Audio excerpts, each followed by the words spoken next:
শ্রমিক ভালো থাকবে নাকি? মালিকের যদি খারাপ থাকে শ্রমিকও খারাপ থাকবে।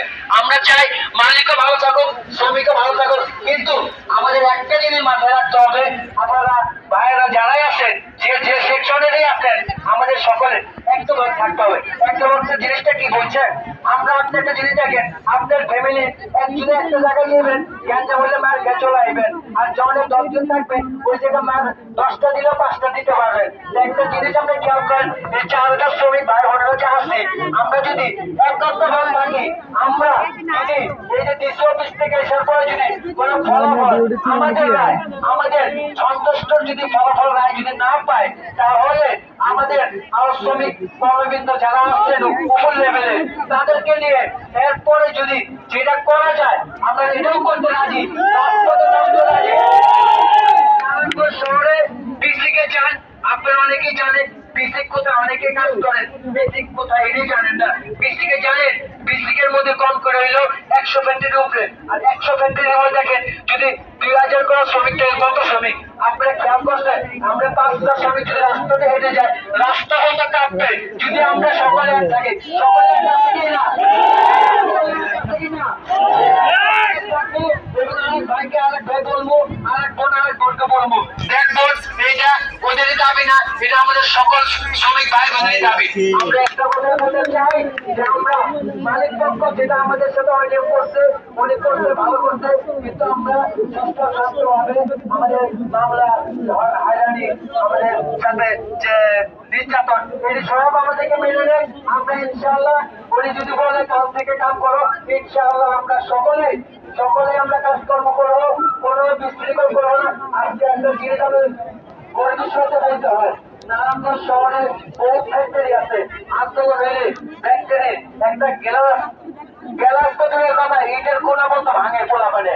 আজকে আমরা দেখেন লিমিটেডে আমাদের কর্মচারী কর্মবৃন্দরা যারা আছে এতটাই উদ্যোগপূর্ণ ভালো, মালিককে আমি শ্রদ্ধাকে কথাটা বলতে চাই, আপনার মালিক আমরা শ্রমিকরা এতটাই ভালো, যারা তো কিছু হওয়ার পর আপনার ফ্যাক্টরির ভিতরে একটা ইটের কোনা, একটা সুতার টুকরা পর্যন্ত আমরা শ্রমিক ভাই বোনেরা ক্ষতি করি।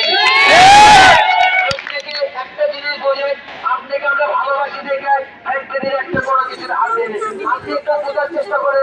আপনার মানে যখন 2 তলা ছিল, 1 তলা থেকে শুরু করে আপনি 6 তলা 7 তলা বন্ধ হয়েছে, কে করছে উন্নয়ন? এই উন্নয়ন শ্রমিকই করছে। আপনি দৃষ্টি আকর্ষণ করে শ্রমিকের দিকে সব কিছু ছেড়ে দিয়ে শ্রমিককে ভালোবাসেন, শ্রমিকের বুকে আঁকড়িয়ে নেন, 2 পিঠের জায়গা 3 পিঠ আপনাকে বেশি করে দেবো, এটা সমস্যা নেই। আপনার কাছে একটা আমাদের দাবি, আপনি শ্রমিককে ভালোবাসেন, আর শ্রমিকের মিথ্যা মামলা, মিথ্যা হয়রানি আপনি দিয়েন না। আপনার কাছে এই আশা ব্যক্ত রেখে আমি এখন কথা শেষ করছি। এই যে আপনাদের সাথে পরিচয় করে দিই, আর.এন গার্মেন্টসে যে শ্রমিকদের মামলা দিতে, মামলা খাইতে, এই যে ওর নাম হচ্ছে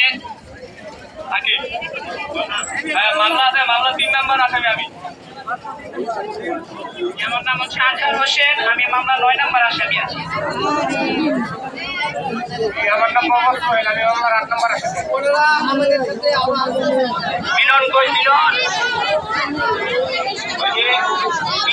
1 নম্বর আসামি, তাকেও আমরা জামিনে মুক্ত করে নিয়ে আসছি।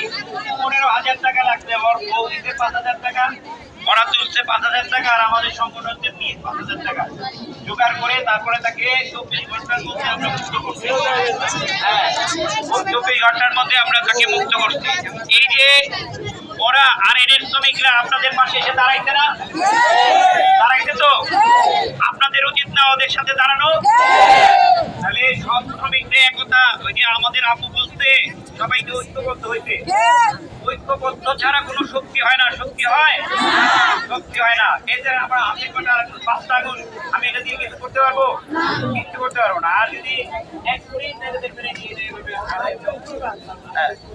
আলগায় ফেলতে পারবো, সবকিছু উঠে ফেলতে পারবো, পারবো না? আর যদি কাজ না করে, এই আগুনগুলা যদি কাজ না করে, এই আগুনগুলা যদি কাজ না করে, আমি কাজ করতে পারবো? তাই আপনারা যদি সবাই কাজ না করেন, তাহলে কিন্তু এই মালিকদের শিক্ষা দেওয়া যাবে না।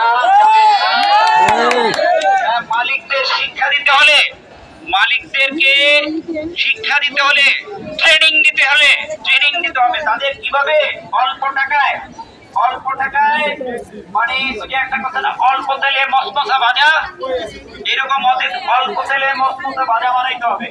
তারপর একটু তেল রাখবো যাতে পুঁই শাক রান্না করে খাওয়া যায়, কিন্তু মিশিয়ে খাওয়া যায়। ওদের তেল বার করে ছেড়ে দিতে হবে, ওদের তেল বার করতে হবে। কত তেল হইতে তাদের বিকিএমিতে, কত টাকার মালিক হইতে এই শ্রমিকের টাকা খেয়ে খেয়ে, সেটা বের করতে হবে। শ্রমিকের টাকা 1500 কোটি টাকা জমা হয়ে আছে, শ্রমিকের চিকিৎসার টাকা। ওই যে কলকারখানা ফান্ডে শ্রমিকদের টাকা দেয় না, তাদের মতো যার ইচ্ছা তারা দেয়। কিন্তু শ্রমিকরা যখন ক্যান্সারে আক্রান্ত হয়, শ্রমিকরা যখন বিপদে পড়ে, শ্রমিকরা যখন বিভিন্ন বড় বড় অসুখে পড়ে, তারা কিন্তু চাইলেও টাকা পায় না। কিন্তু বিকেএমই সদস্যরা টাকা পায়, মালিকের আত্মীয় স্বজন টাকা পায়। এইগুলো আমরা মানবো না।